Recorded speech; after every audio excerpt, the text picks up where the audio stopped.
PS Vita. La regrettée PS Vita, malgré un franc succès sur le sol japonais, elle ne s'est malheureusement pas bien vendue dans le reste du monde. Des ventes assez misérables en Europe, et c'est pas mieux du côté des Américains. Il faut dire que la 3DS ne l'a pas laissé respirer.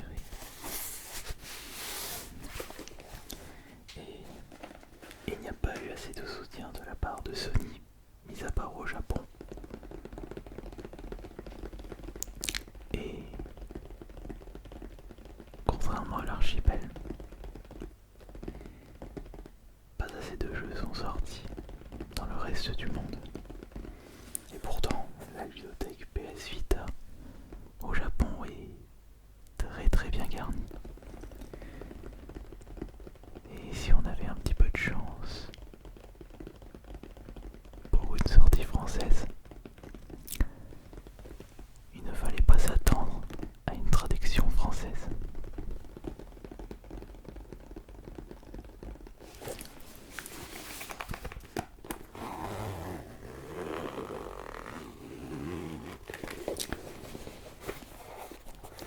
J'avais acheté cette console portable Day One et depuis 2012, elle est toujours en bon état de marche. Je l'ai utilisée de temps en temps. Je ne suis pas passé beaucoup de temps sur cette machine. Ça a toujours été le cas avec les consoles portables. Mais je trouve cela extrêmement dommage. Elle avait tout pour plaire, cette PS Vita. De très bons jeux, un très bon feeling, de très jolis graphismes, une bonne durée de vie, une bonne qualité. Faut dire aussi que la précédente console de chez Sony, la PSP, s'était extrêmement bien vendue dans le monde. Elle était une vraie concurrente de la DS, même si la DS est beaucoup mieux vendue que la PSP. Mais le match opposant PS Vita 3DS, il n'y a pas photo.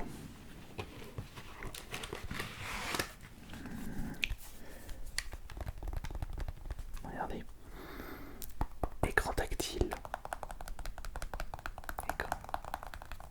toucher tactile à l'arrière, double joystick, touche L et R sur le dessus, les boutons classiques des consoles de chez Sony, carré, triangle, croix, rond, Star Select, croix directionnelle, menu, un emplacement pour pouvoir mettre une carte mémoire et un emplacement pour pouvoir mettre votre jeu PS Vita. Et pour la ludothèque française, un peu plus de 200 jeux sont sortis sur notre sol français. C'est quand même beaucoup, 200 jeux. Certes, elle ne s'est pas bien vendue par rapport aux objectifs de Sony. Mais si on la compare avec d'autres consoles portables, elle n'a pas vraiment à se plaindre.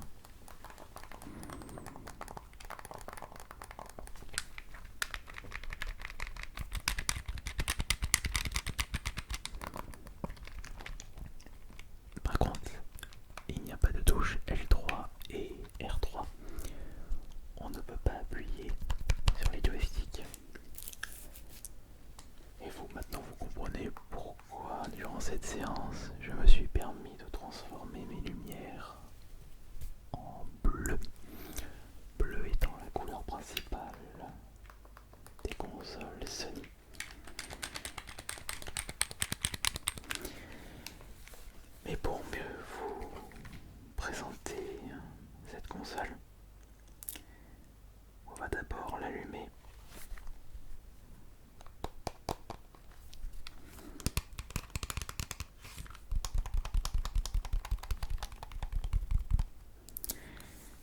Attention au son.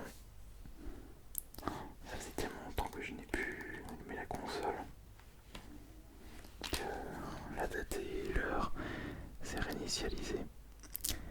Nous sommes le combien aujourd'hui? Donc nous sommes le 30... Non, le 1er juillet. Le 1er juillet 2020. 2020 et il doit être minuit 10, minuit et quart au moment où je tourne cette vidéo. Voilà. Alors voyons voir. Attention au son. On va peut-être baisser un petit peu le volume. Voilà. Hop là.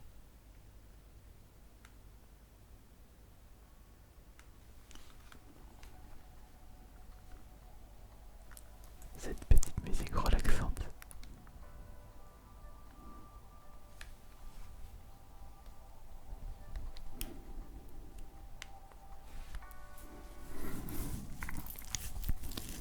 Et justement, j'ai apporté avec moi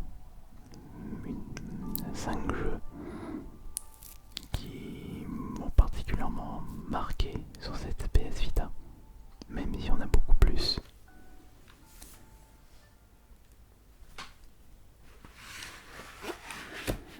Je la mets en veille puisqu'après ce tournage, je jouerai un petit peu.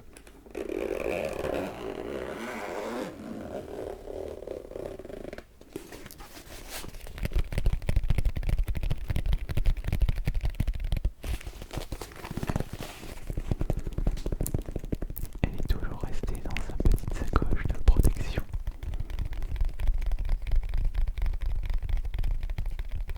C'est pour ça que j'ai toujours gardé un excellent état.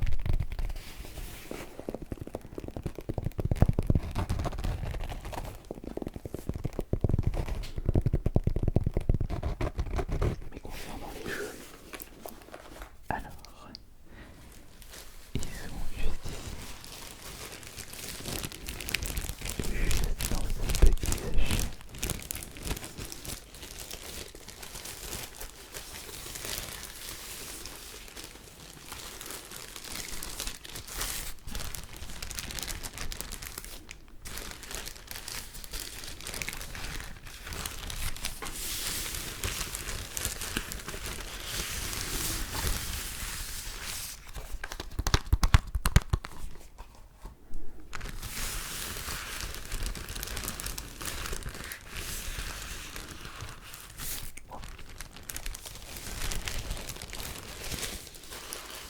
On va les récupérer un par un. Et pour commencer, j'aimerais tout simplement vous présenter le jeu qui m'a poussé à acheter la console Day One. Un jeu qui est sorti en même temps que la console logiquement. Et je me souviens de l'avoir testé sur des bornes de présentation à Lyon-Pardieu.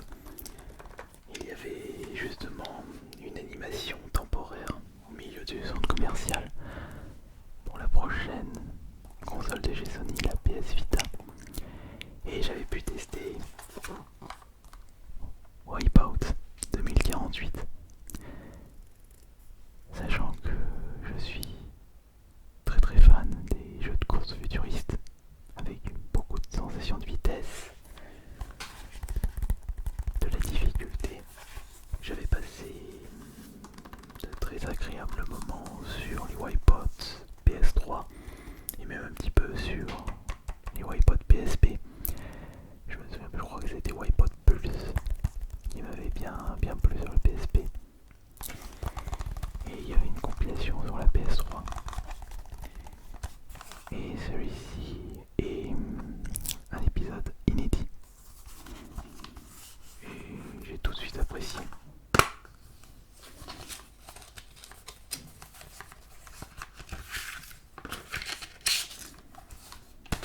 Des petites boîtes, des petites cartouches et une toute petite notice si on avait de la chance.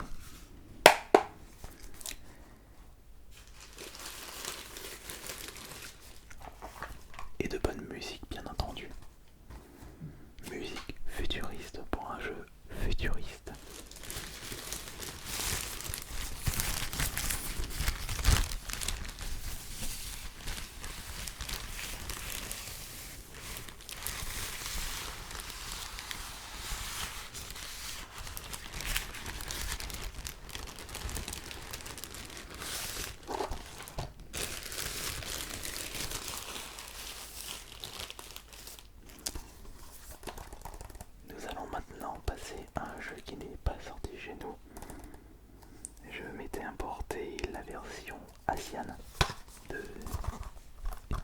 Civilisation Révolution 2. À ne pas confondre avec les civilisations sur PC. Ici c'est Civilisation Révolution 2. Le premier était sorti sur la PS3 et la 360. Et ils avaient pu sortir sur tablette le Révolution 2. Une civilisation beaucoup plus simplifiée par rapport aux jeux sortis sur PC. Quoique le 6 et j'avais pu découvrir Civilisation avec le 2. Pas le Révolution 2 mais le 2. Non pas sur PC mais sur PS1. Aujourd'hui c'est devenu impossible tellement le jeu est lent et immaniable. Mais on faisait avec ce qu'on avait à l'époque.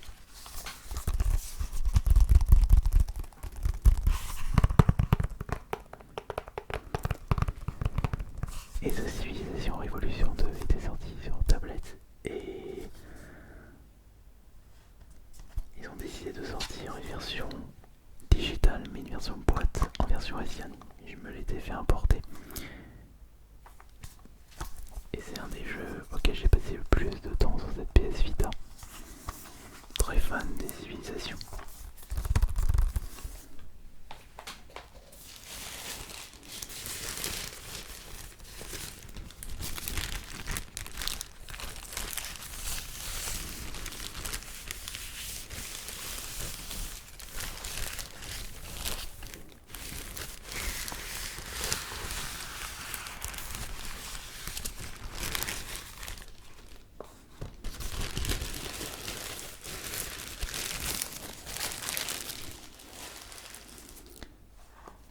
Une énorme surprise pour le jeu suivant, qui est Super Monkey Ball Deluxe, une série sortie de base sur la Nintendo GameCube. Et j'avais justement découvert cette série avec le 1 et le 2 sur GameCube. Mais je crois même que de base c'était un jeu sur borne arcade, puisque je me souviens avoir testé une borne arcade avec justement la manette de jeu en forme de banane. Monkey Ball est un jeu simple à comprendre, mais très compliqué. Votre but sera tout simplement d'emmener votre singe enfermé dans une boule à la ligne d'arrivée. Et vous pouvez vous retrouver avec des niveaux sans dessus-dessous, des niveaux sans dessus-dessous, à en perdre la boule. Et cette version Banana Split est en fait une compilation de tous les niveaux déjà présents sur les précédentes versions. Alors, en parlant de Monkey Ball, il faudrait que je me procure la version Xbox One ou PS4 au choix. Mais je pense que prochainement je vais pouvoir le trouver pour moins de 20 €.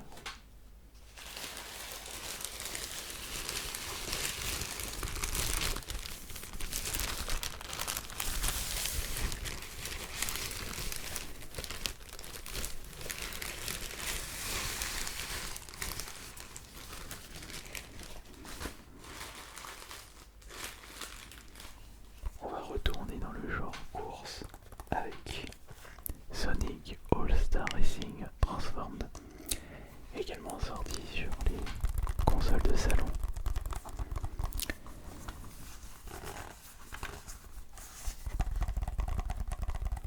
Un jeu mettant en avant des personnages de Sonic, mais également les plus grandes stars des jeux de chez Sega. Oulala de Space Channel 5, Ryohazuki de Shenmue, des zombies de House of the Dead. Oui, je crois qu'il y a les zombies de House of the Dead. Il y a, je crois que c'est Billy Joe de Crazy Taxi, Alex Kidd d'Alex Kidd. Il y a également le ninja de Shinobi. suis en train de voir un petit peu les autres. Ah oui, il y avait. Ah oui, c'est vrai que je me souvenais plus de ça. Je crois même que nous avons les tutus de Tutu Rocket souris. Et nous avons même Ralph du monde de Ralph. Il y avait un partenariat avec Disney à cette période-là. Et vous ne conduisez pas uniquement une espèce de karting voiture. Votre véhicule peut se transformer en plein milieu de la course. Pour une plus grande diversité, en aéroglisseur ou en avion. Un système qui me fait rappeler Diddy Kong Racing, mais dans ce jeu, il se transforme selon le type de terrain. Et c'est d'ailleurs un style qui a été repris pour Mario Kart, où justement le véhicule peut se transformer si le circuit est vraiment en pente.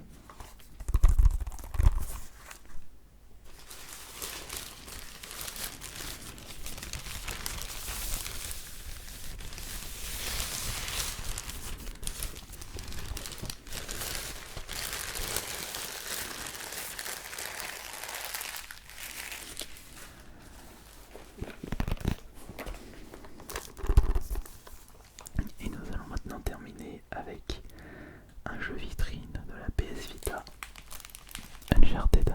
C'est le Golden Abyss, un épisode inédit, une histoire inédite pour la PS Vita. Et c'est l'unique Uncharted que j'ai pu terminer de ma vie de gamer. Il n'est pas trop long et excellent pour un jeu sur console portable. Certes, les gunfights sont un petit peu durs à prendre en main avec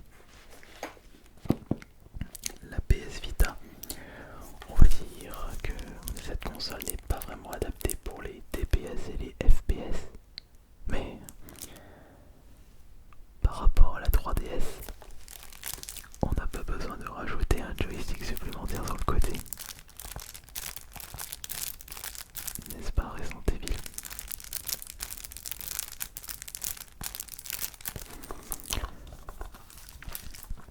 Bon, maintenant, la Switch fait un petit peu mieux pour les FPS et les TPS, mais la Switch est sortie en 2017, alors que cette était sortie 5 ans avant.